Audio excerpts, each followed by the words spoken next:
All right, so it started. Hey, Joey. Hi, Alli. So we're having this conversation, right? Yeah, For we're having a conversation about our books.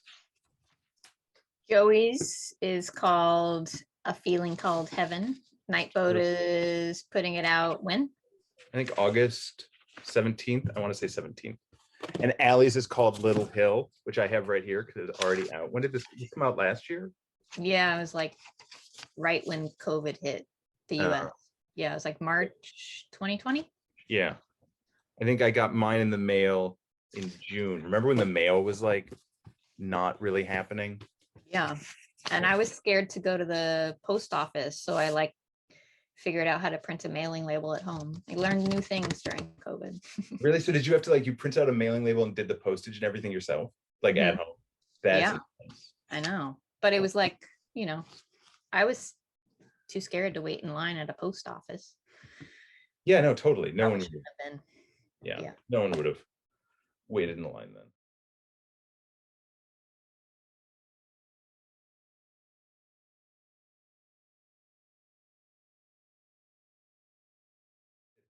Even in the way that the book itself is kind of structured, is that nature sometimes is talked about as a place to sort of get away from the job, get away from the sort of exploitation, or as you call it, the exchange. You have that iconic opening line. I'm calling it iconic, and I've decided.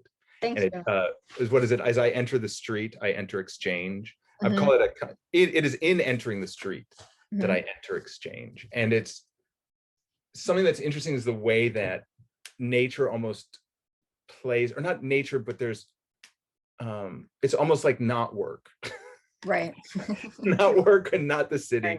Like allows a sort of respite, but that it always kind of fails, that the border is always so porous in the work that it enters in that you can't ever fully escape it. Right. And I thought that even the way the book was kind of structured with Sebastopol, right? Good to me. Yeah. It felt like airy in a way. For the rest of the work, it almost had that sort of like respite quality. Right. Right. That it as you were saying, you wrote it up in the cabin. It had that sort of respite quality. I got that kind of feeling in reading the work straight through, that was a moment of sort of like respite, and the beauty was able to shine. Those small moments of beauty were able to shine in even more, I think. And that was really interesting to me. And it made me think that, and you're like, where's the question? You're just rambling about my book, but I have one, so don't worry. But I was thinking, because this work is different. I was looking through, I Love It Though. And those poems are much shorter, but these poems feel much sort of longer. And I was wondering, did you feel like in going to longer lines and creating more space and taking longer in the poems, that offer you something different in terms of approaching it, as opposed to the stuff in I Love It Though, which feels much faster when you're reading it, like the time of it is much quicker. Right. I mean, yeah,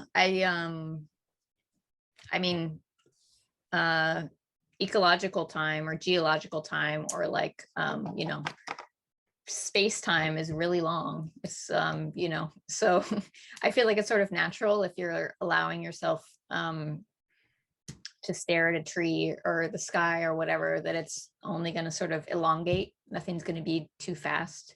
But that's not how it came about. It wasn't like intentional. The intention was that I actually was like, I'm going to buy a bigger notebook. And I bought like a larger notebook because I wanted to like see what it would do. And it seemed to have worked, to force myself to sort of like find a different form and write longer. And then once I sort of found that form, it shifted and changed, and it felt like it could like incorporate different kinds of materials, and I could find different tones within it. But the form itself felt like a nice container. You know what I mean? It felt like productive.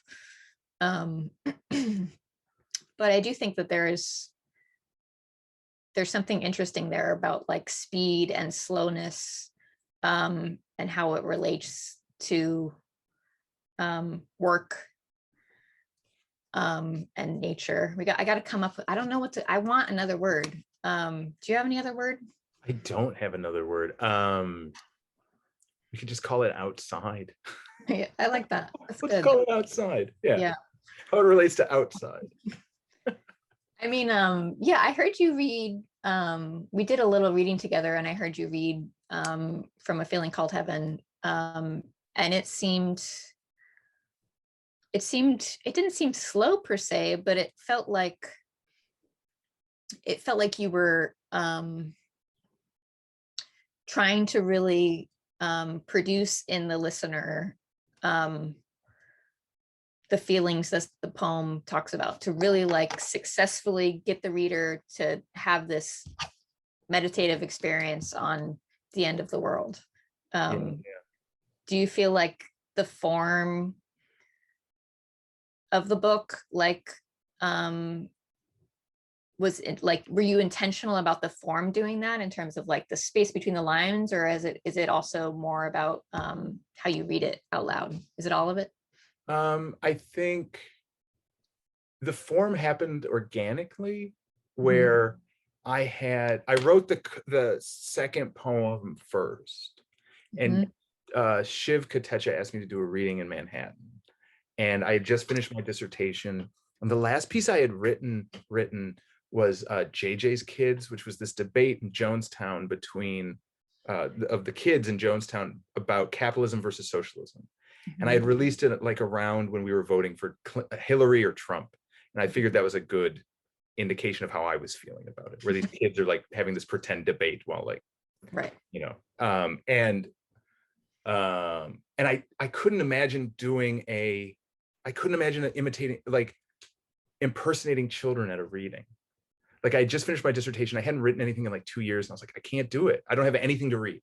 It felt like all of my old work no longer applied to the situation that I had found myself in. And I didn't know what to do, because I was like, I can't read something that's old. And so I was like, I have to make something new. And I only had like a week. And so I ended up just kind of accidentally making this guided meditation. Because I had done a bunch of, it's called the Alexander technique. When I was like a little kid, I was in this like drama camp, and we would spend hours like breathing and like counting our breaths and like listening to this person do these meditations. And I'm also, man, I'm from like a college town. This is like, I'm like half granola and half crystals. You know what I mean? Like I'm 40. I have a hyphenated last name. Like this is my vernacular. It's like guided new age meditations. And but then I started writing the opening, the thing that became most of the book. But my desire was to feel, I realized that if you slowed time down, you could feel time start to move in the poem, almost independent of the language. That it feels like they're taking place kind of alongside each other. And by slowing down, that you could start to move around in different ways than you could at other paces. And also you could kind of hear almost like the noise of the world kind of taking place with the language. Like I felt, I mean, this is all, I hope it sounds like this, but I felt that I could start to feel like it was embedded in the same way that you can embed your mind in a certain environment, that the language could become kind of embedded in the world as it's on the page. Does that make sense? Oh, totally. I mean, I think it does it very successfully. When I heard you read it, I was just like, you should go on tour and become like a cult leader and just like lead this meditation, and you'll have followers in no time. Like I mean, if you wanted to do that, I feel like it would happen in no time. You think so? I think I would have to get my teeth fixed. Really? So you want to have some, doesn't it give you some character? I don't think you want character. No, I think you want nice, like Tony Robbins or something. Isn't that guy who has like he has like really nice big teeth. They're like clear, basically, his teeth. I think basically just get clear teeth. How terrifying would that be? Clear teeth. You could talk no. I can't even, like, my head won't even make that a mental image. Yeah. Clear teeth. But I want it because, like, well, no, there's the myths. I don't know if they're even true, that Robert Duncan used to count at the end of each line. He'd be like 1, 2, 3. Like and then while reading? While reading, you could hear him like mumbling to himself, and it would take forever, and people would get furious and walk out. But he wanted it to take a certain amount of time, and I wasn't interested in that. but I was interested in slowing down. There's a William Carlos Williams poem called Asphodel, That Greeny Flower. And he talks about that in a way that the ships in Troy, when Homer's just cataloging all of these ships, one reason for that in Williams's idea of it, or at least my reading Williams's idea of it, is that it makes the poem take longer. And that there's a pleasure in reading to someone, that there's a pleasure in the poem taking longer. And that itself seems, especially now, like a radical idea, because content is a thing to consume and move on. If you slow down and actually say, no, I'm going to make this intentionally take longer than it should. I'm going to enjoy it as it does. That seemed interesting to me. Totally. And especially as it, I mean, I don't really know how to phrase this, but there's something about if you're leading a guided meditation on the end of the world, which is like already here, but you're making the meditation take as long as possible, like elongating the experience of sitting with that. Meanwhile, in the outside, things are going to shit. It's interesting. You're sort of like trying to elongate the human experience of like the outside time that is like crashing all around us. Do you know what I mean? That doesn't make any sense. I feel like you're doing something with the human experience of time within an ecological collapse flame. I mean, it does make sense, because I think, because you asked this question and other people have asked this question of reading it, is like, am I being serious? Do I think that there's no hope? Do I think that there's nothing that we can do? And I feel like I'm being very serious, but I'm not like a scientist or something like that, and I don't actually know anything about the science of climate. You're not a scientist? I'm not. No, wrong. Oh, okay. Wrong kind of doctor. That was the wrong Joey. Okay. Just, but like, what I hear you say is like this idea of it crashing around you and then elongating that, and the contradiction in it, I think, is true. I think also, though, on an individual level, like, so much of the anxiety and so much of the depression that people feel, or anxiety that people feel, is tied to the precarity that we're forced to live under constantly. Especially like the precarity that we in the US are forced to live under. And I think that this Little Hill does an amazing job of articulating this also, that like, even though it continues day to day, nothing ever feels like stable or sure-footed, right? But it just feels exploitative, and it feels like it'll do the same to you tomorrow, right? If there's any repetition, it's the repetition of the horror of the present. And one of the things that thinking through Annihilation offered was a release from that. Was saying that these things, even the striving or the planning for the future, maybe those things don't matter. And what would we radically rethink if we gave up the idea of continuing on a sort of like species level? Like, how would you actually change what you did, or think about how you spent time just with another person? With that. No, yeah, I feel like the usual mode that we hear, like in the media and most books, really is like, okay, the end of the world is coming. How do we stop it? How do we change that? But if we just accept that it's coming and try to find something within that, it's really interesting to find hope within that hopelessness. You have this beautiful trilogy or triptych of 3 ideas. You said friendship, forgiveness, and non-monetary abundance. How I think you lay it out. Am I right? Please tell me I'm right. In Little Hill. Okay. But I think that one of the things I read there was that the non-monetary sticks out, but also the sort of like, it's a social relation, but an ephemeral social relation. It's things that like are, and something that I feel like you've been pointing to a couple of times in this interview, which is the sort of affective state, that maybe not using language to point to a sort of like non-linguistic state of social relation, of like forgiveness, or Right. a friendship, of spending time with other people, and the sort of importance of that. Right. And those aren't permanent things, Mm-hmm. and they might not, and they're not even necessarily super radical things, you know. And we don't need a verso book to explain it to us. You know, we can, Right. you know, Yeah, nothing against verso you books. know it when you feel it, right? Yeah, And if you try exactly. to explain the feeling, then maybe you've gone too far or something. Yeah. And I think, or like you can point to it, and you can point to its existence. And I think that that also goes to what you were saying about the little things of beauty, or those moments of beauty, that the, you know, little hill points to that. Little, those little, like little mounds. Right. You know, there's a, it's the play. I never knew it was a dead end. I can't get over that. But this play between the sort of dead end, but also just like the little mound, the little hill, you know? Yeah, I mean, that's a rhyme between our two books then, the sort of like the little mound within the dead end. Like if we're at the dead end, I think what's crazy about the sort of like ecological collapse that we're experiencing, and you talk about this in the book, is like that the end is here, but it's gonna like last for a really long time, right? And that's such a strange thing. I think there's like, I'm not a scientist, Joey, but Not I know it's really weird. wrong alley. Yeah. Sorry. There's like a I think the term is a ghost species. Is that not true? I'm totally misremembering it.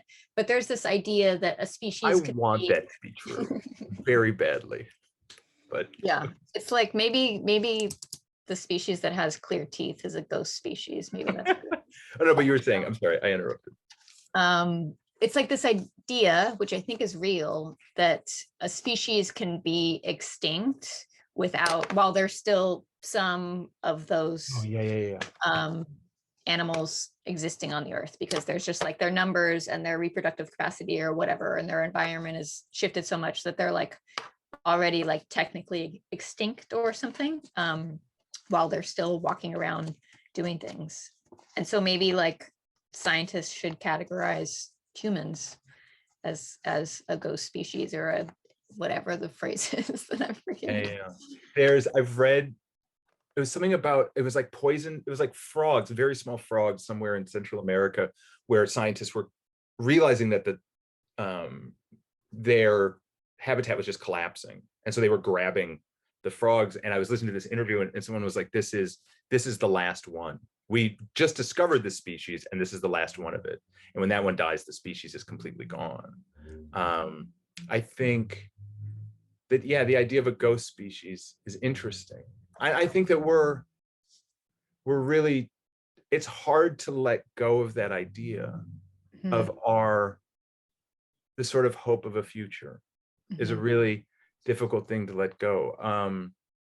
And you're right, most books act as though they're going to like enact policy, like this is how we can fix it, right? This is what we can do. And yeah, I wanted a sort of, a radical, I think that's another rhyme between our books, is a sort of radical acceptance of the world around us, or the outside, to, you know, the outside of the Zoom call.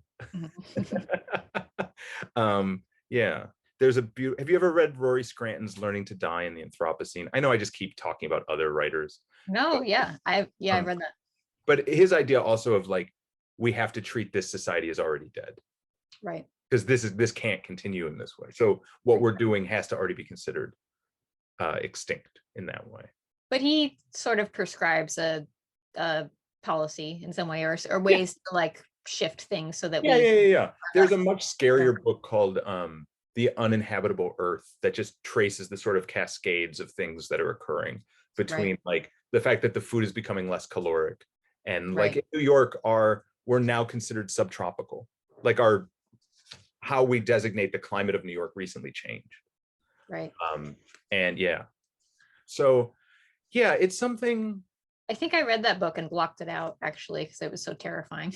It's a really, the Rory Scranton or The Uninhabitable Earth? Uninhabitable Earth. Yeah, that book is like super bleak. Yeah, I definitely listened to that while I was like audiobook while I was cooking kind of vibe. Right. Holly would walk in and just be like, what the fuck are you listening to? I'm like, listen. Yeah. I mean, I guess if you listen to that and then like have some nourishing dinner, it sort of is. You feel like they balance each other out. It's sort of like it equals a zero. Yeah. That's probably right. I feel like sorry, go ahead. No, please. I was just going to say that I feel like hopeful. I mean, yeah, it would be a lie if like, I don't think it's true that like humans can like really imagine a world without a human. I mean, we can picture it, but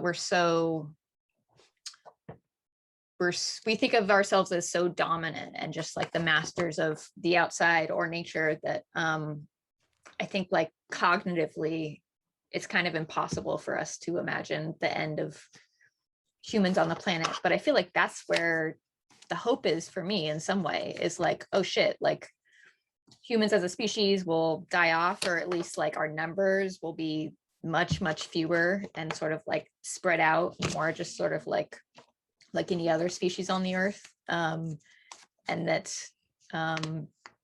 hopefully maybe the earth will get a little healthier after that. I don't know. It's like that's like how long is that recovery going to take if it recovers? But that's the hope. That's where I find hope for it. And then that's where I'm just like, and that's kind of allows me to it's funny that existential dread in some way also allows me to just like have less anxiety in my daily life, as you're kind of saying. Like it's like it's almost like if humans are over, or if humans don't matter, like then nothing matters. Yeah. At the same time, you do still have to like pay rent and feed yourself and that kind of shit. Well, yeah. No, I mean, and I don't think it's like if we admit that the world wasn't built for us, right? And we actually admit that, like we actually say that to ourselves and feel what that actually means, right? Then nothing matters, because meaning's not permanent, and meaning isn't guaranteed. Like humans have spent most of their existence believing that they were at the center of meaning. Right. And that meaning is extinguishable. Meaning it's ephemeral, it's not guaranteed. Right. And it doesn't mean that, is like we're saying, or we've said, I think together during this conversation, that that doesn't negate the moments of beauty, that doesn't negate emotion and affect, and when things feel good or things feel bad. Right. And it doesn't negate systems of violence and people working with those, but it does, it offers different scales and showing the sort of nesting within those scales that exist. Right.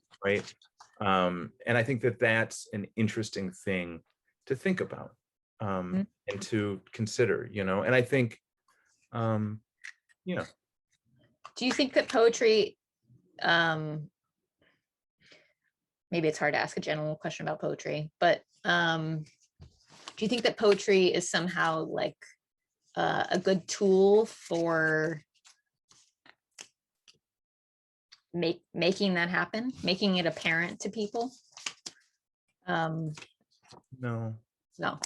I think probably a Taylor Swift song would be better. No, I don't know. I think that this is what we do. Do you think it is? Do you think it's a good tool to make people aware? I feel like my answer is probably not a good answer, but no, your answer is great. I mean, I want to hear more what you have to say. I think what we do is we do symbolic logic is what we do. Like symbolic reasoning. Well, this is what we do. We tell little stories. We make them up. We make up little stories. We connect things that aren't connected. We get scared by noises outside that, like, we do this constantly. We're little meaning making machines. It's compulsion in a way. And like, this is what we make. And this is how we deal with our different positions in the world. And like, one of the things that I think that at least in the US, it sometimes feels like we think that poetry needs to speak for this sort of like larger position. but I wanted something that felt literally like, you know, I know I said this before, but I wanted something that felt like from me to you, not from a structural position to a structural position, right? But felt like in the immediacy of contact from me to you. And that it wasn't like, when I say we in the book, I'm thinking of just us, like, you know. And so I think that this is what I'm compelled to do. I really love doing it very much. I really love poetry very much. But I don't have some kind of idea that this is going to affect change in the world. I mean, I also have a difficulty imagining anyone reading this at all, if I'm being honest. Do you know what I mean? And I don't mean that in like a sort of, you know, facetious sort of like, oh, it doesn't even matter. It's just like, I can't. Well, your cult followers will read it, and it'll be their Bible. And I only need 11. Okay. I just need 11 to follow me, and then we'll start from there, and we'll build on. But I mean, this is something that, because your work deals, I mean, it's funny, my book is just about ecological collapse, but I feel like your work deals very directly with ideas of politics and like resistance in a lot of different ways. And so I'm going to put that question back on you, is that, do you feel that poetry is a place where that kind of thing can happen, where you can talk to people about those things? It's a place like any other, right, where conversations can happen. I don't think it's any better or worse than any other mode of communication around that. I do feel like we live like under these like regimes of language, and we use language to exist, right, in our daily lives, and obviously. And so like, if a writing could make the person who's reading it more attentive to like the words that they're using in their daily life, or what words mean, or what they used to mean, or what is it like to combine certain words together in a new phrase, like, and that makes someone think differently about the world, even for a moment, like while they're reading it, or the next time someone says a phrase, even if it's just like pleasure in language, you know, that's not nothing. I feel like that's something. I feel like I like the way that poetry can, like, what would be a way to say it? Like, is that true? Maybe I'm probably misusing this word, but it would be like, it can like de-instrumentalize language. Like it takes it out of the realm of like work speak necessarily, or like its function or its practicalities, and like opens up its possibilities.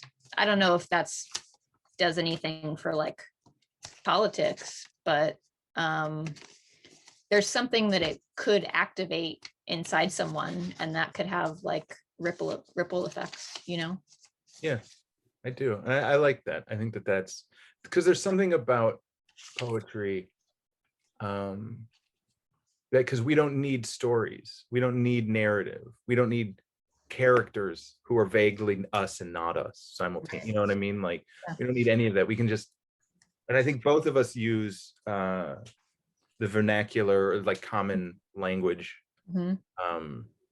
in different ways, but in sort of also similar ways, where it's like, it feels as though the rhythms and the sound play and all of that feels very sort of organic to different ways of speaking, or of sort of speaking in the world for people. And I that's interesting to me. And I think it's also, yeah, I like what you said. And I just want to say that I want to change my answer now just a little bit. I think poetry. You want to phone a friend? I do want to phone a friend. But I think that, yeah, you can strip poetry, you can strip down where it's just a reader interacting with the text, you know, and a reader interacting with language in a sort of very direct way. And that's a sort of encounter that I think is worth something, or something interesting happens there. Mhm. You know, yeah. But I guess we're probably fooling ourselves if we think that anyone other than people who are already like interested in doing that to themselves are going to read it, you know. But it's also like, that would also be complaining of like, you know, I'm going to cook this meal for people who already like this kind of food. You know, I make those meals all the time and they're really delightful. Right. That's You true. know? And I get to share those with friends. So I like those. Okay. Yeah. Yeah. Do you think that we've successfully done it, or do we have more? I feel like this, we've solved a that lot felt of like world the end, issues. didn't it? Yeah. Naturally felt like the end.